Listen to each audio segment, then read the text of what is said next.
La Direction générale des impôts est le service public dont la mission est de percevoir les impôts qui sont des prestations pécuniaires exigées des contribuables sans contrepartie au profit du trésor public congolais. En ce début de l'année 2018, afin de booster les agents de l'État commis à ce service, le directeur général des impôts a entrepris en date du 4 au 9 février dernier une mission d'itinérance très instructive dans le Congo central. Sensibiliser les services à la mobilisation de recettes a été la grande planche de cette descente en province. Célé Alagouli a voulu réveiller la conscience des agents et cadres du Congo central à l'exercice de leurs devoirs, avec comme souci d'atteindre les assignations pour l'exercice 2018. Accompagné d'une forte délégation et accueilli à la descente de l'avion par les agents et cadres de la DPI, Célé Alagouli donne ici les raisons de sa présence dans la province. Il faut dire que cette mission, on peut la qualifier de mission d'inspection pour prendre connaissance des réalités sur le terrain au travers des différentes provinces fiscales que couvre la Direction générale des impôts. Nous avons commencé par certaines provinces de l'Est de la République, c'était le Katanga, la province orientale, le Nord Kivu, et aujourd'hui nous sommes dans la province du Congo central. Mais il faut préciser que ça répond à une préoccupation soulevée par son Excellence Monsieur le ministre des Finances, qui voudrait que le directeur général des impôts, au lieu de rester à Kinshasa dans les bureaux, soit souvent sur le terrain. C'est comme ça que je suis venu avec mes collègues de la direction centrale, y compris la délégation syndicale, pour prendre connaissance des réalités et voir dans quelle mesure on peut y répondre pour améliorer davantage le dynamisme de la province fiscale du Congo central, qui n'est pas de moindre en termes de contribution pour les recettes de la direction générale des impôts. De l'aéroport direction siège provincial des impôts, c'est par une séance de travail à la DPI que va débuter cette mission. Ensuite s'ensuivra la visite des services du siège qui permettra au DG de faire un état des lieux de la DPI. Ce travail ne se fait pas seulement à Kinshasa. Ce travail s'est fait au travers de là où la DGI se trouve, partout dans les provinces. Voilà pourquoi, conformément aux instructions du ministre des Finances, qui est notre ministre de tutelle, je devais visiter tous les services pour pouvoir me rendre compte de la réalité et essayer de promouvoir une revalorisation du personnel, des ressources humaines. Et ensuite, après que cette revalorisation ait été faite, que nous puissions bâtir aussi en deuxième priorité un partenariat stratégique avec le monde des contribuables. Nous avons l'ambition que les hommes d'affaires prospèrent, mais qu'ils prospèrent dans les limites de loi pour nous payer l'impôt. Donc pour ce faire, nous devons bâtir un partenariat avec ces hommes d'affaires, avec les milieux des affaires. Notre rôle, ce n'est pas de jouer la mission d'un tribunal d'inquisition comme à l'époque du Moyen-Âge, où nous on a raison et eux ils ont toujours tort, nous devons les torpiller. Non, non. Notre rôle, c'est de bien interpréter les textes de loi qui fondent les impôts, qui fondent les procédures fiscales, pour recouvrer ce qui est dû au trésor. Et nous devons faire ce travail avec beaucoup d'abnégation, avec beaucoup de civisme, pour que non seulement les affaires prospèrent, nous devons faire une fiscalité de développement, mais aussi que l'État puisse recouvrer ce qui lui est dit. Honoré par cette visite, le directeur provincial Roger Barouchimana s'est exprimé en relevant la motivation ainsi obtenue de la hiérarchie qui tombe à point nommé. Je suis satisfait, honoré par la visite de M. le directeur général des impôts à la suite de ma prise de fonction à la tête de la direction provinciale des impôts du Congo central. Je suis en train de faire l'état des lieux. Après cette étape d'état des lieux, je pourrais faire un rapport à la hiérarchie pour que les solutions idoines puissent être trouvées par rapport aux difficultés qui auront été identifiées. Sinon, pour l'heure, nous sommes engagés à la mobilisation des recettes. C'est dont je remercie M. le DG qui nous a placé confiance. De Matadi, Kinzao, Boma, Mwanda en passant par Kimpese, Lufu, Banzangongo, Inkisi et enfin Kasangulu, Tous les centres d'impôts synthétiques ont été visités par le numéro 1 de la DGI, qui a pris la peine d'encourager les agents de rappeler leur rôle au sein de cette régie financière. Nous sommes au début de l'exercice 2018. Le ministre des Finances, qui est notre ministre des tutelles, je peux vous dire qu'il est très attentif aux revendications, aux sollicitations de la Direction générale des impôts dans son ensemble. Quand je dis dans son ensemble, c'est au niveau aussi bien de la Direction générale que de toutes les directions provinciales. Mais cette année, il nous a exhorté que nous devons lui amener les 100% des assignations des recettes qui nous ont été imparties. J'en ai parlé avec les collègues directeurs, avec les chefs de division, avec quelques chefs de bureau. Je pense que c'est à notre portée. Quand je suis arrivé à la DGI en 2016, j'ai trouvé les prévisions budgétaires que, à l'époque, j'avais préparées moi-même comme directeur de cabinet du Premier ministre. Et arrivé de l'autre côté, bon, il y avait un autre gouvernement qui a augmenté ça de manière considérable, au-delà des prévisions qui sont faites par nos services. Parce que les spécialistes, ce sont nos services, ce n'est pas le gouvernement. Même quand j'étais directeur de cabinet, j'écoutais ce que les experts de la direction générale, sous le leadership du directeur général Dieudonné Locadi, nous donnaient comme information. Mais cet exercice 2018, je peux vous dire que les prévisions sont basées sur ce que nos services ont préparé. Je viens de démontrer que c'est faisable. Mais pour que ça soit faisable, il faut que nous puissions davantage nous mobiliser. Je sais que le travail n'est pas facile. Comme je l'ai dit, ça commence à mon niveau jusqu'à votre niveau.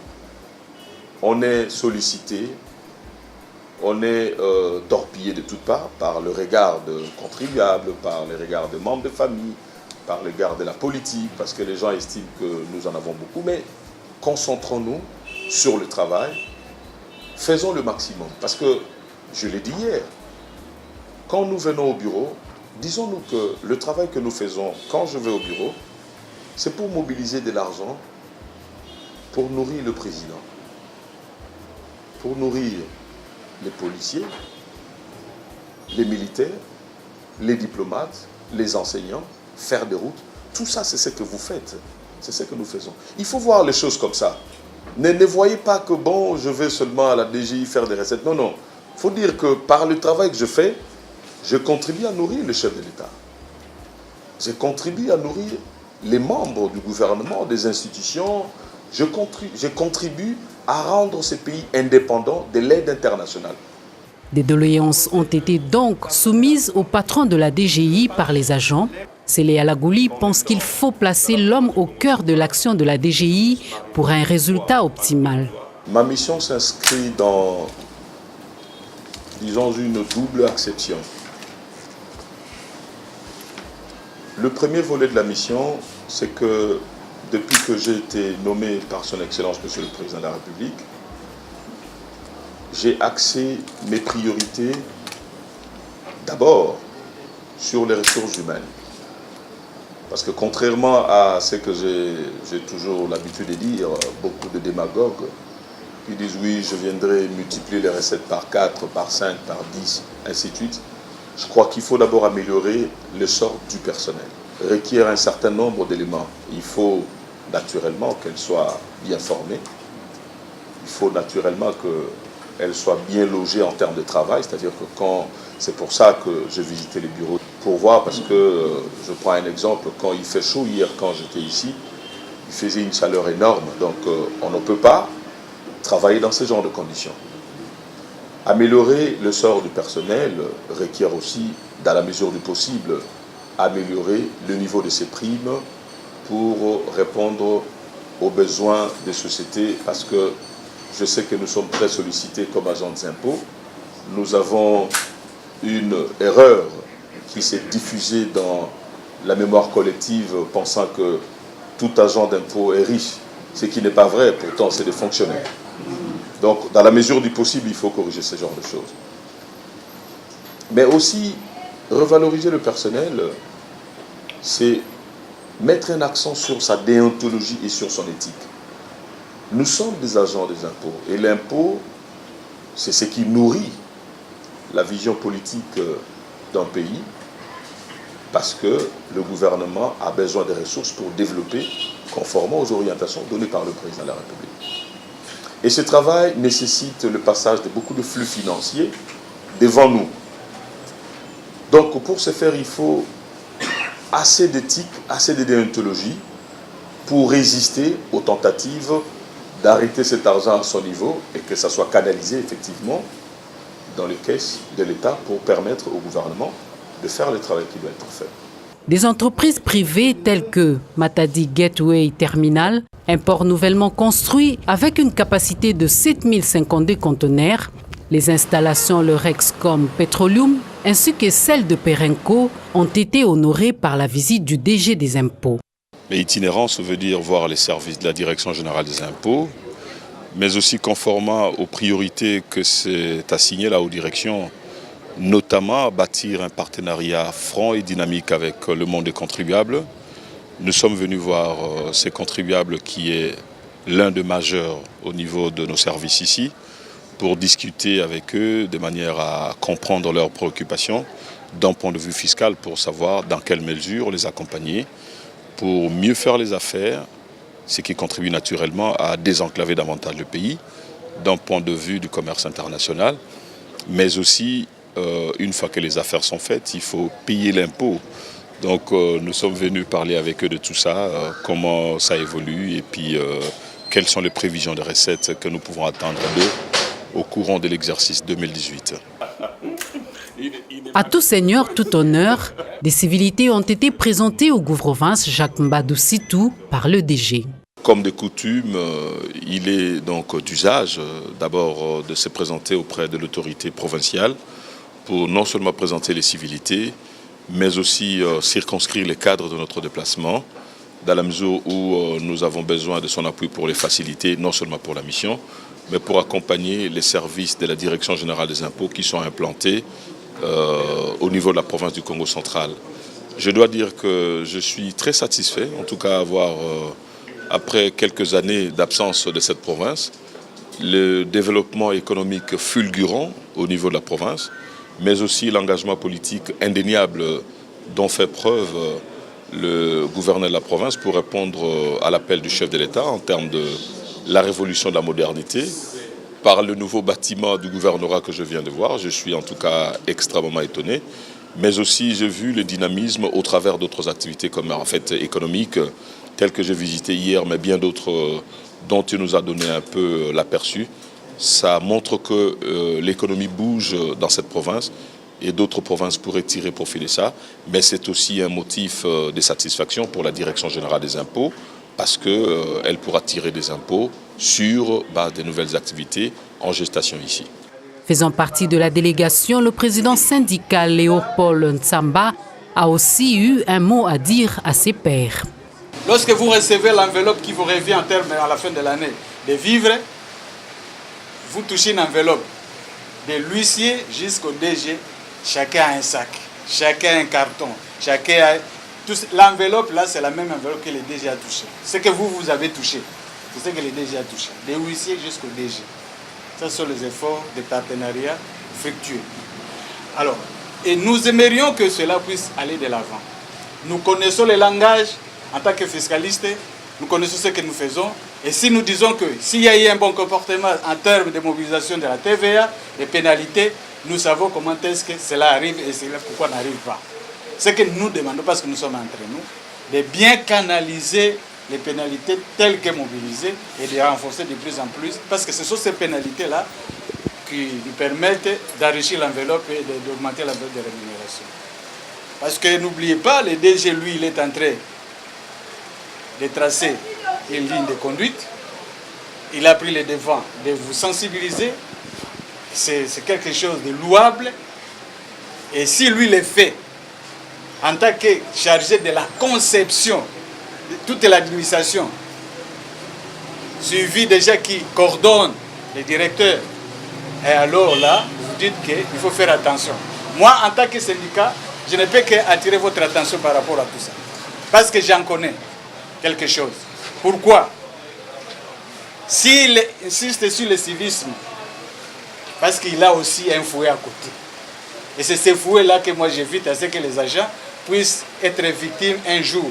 Parce que vous êtes déjà avertis. C'est qu'on a toujours dit, un homme averti en vaut. Au terme de la tournée, le directeur provincial Roger Mbarushimana donne ses impressions. Je dois tout d'abord saluer la visite de monsieur le directeur général des impôts qui a bien voulu venir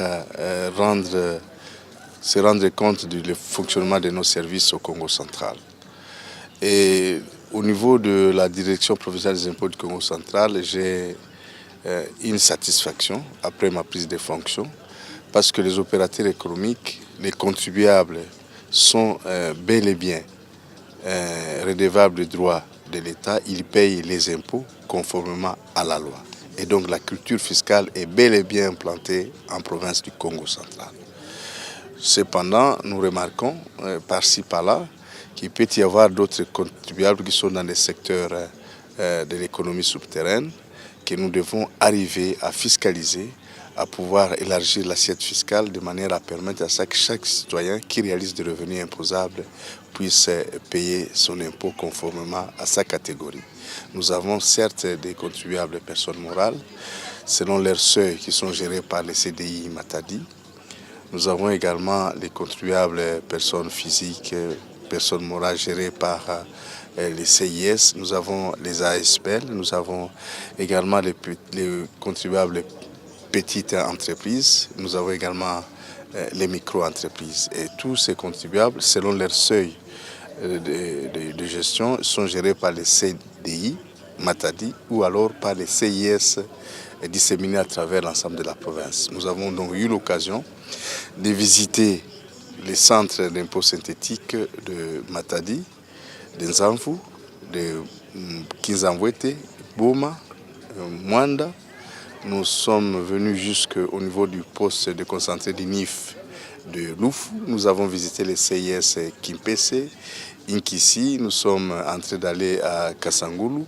Nous pensons que les échanges que nous avons eus dans tous les services, même en Bazangungu, nous permettront de pouvoir davantage avoir une ligne de conduite que nous devons imprégner à l'ensemble du personnel qui est engagé à la mobilisation des recettes de l'État. Nous demandons à l'ensemble du personnel, cadres et agents, de pouvoir être mobilisés pour maximiser les recettes de l'État.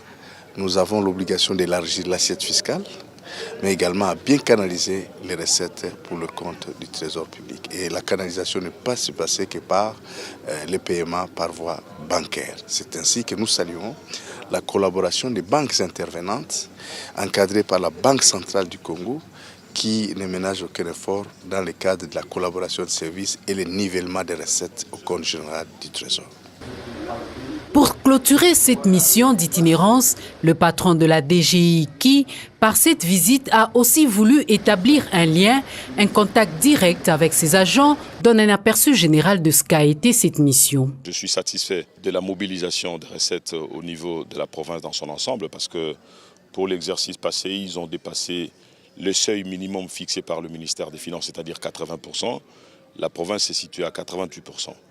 Mais il faut qu'on se dépasse parce que les enjeux sont importants, conformément aussi aux instructions du chef de l'État qui voudrait que le Congo puisse garantir son indépendance économique et financière. Donc nous devons nous mobiliser pour que cette année on fasse un peu plus.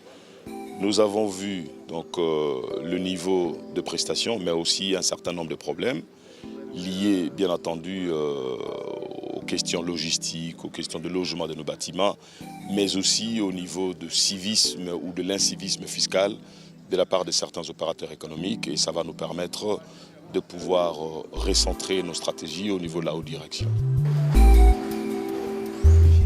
Dans le souci de concilier l'utile à l'agréable, la délégation a visité tous les sites touristiques que regorge la province du Congo central. Signalons que c'est à Matadi qu'a eu lieu la cérémonie d'échange des vœux entre le DG, les agents et cadres de la direction provinciale.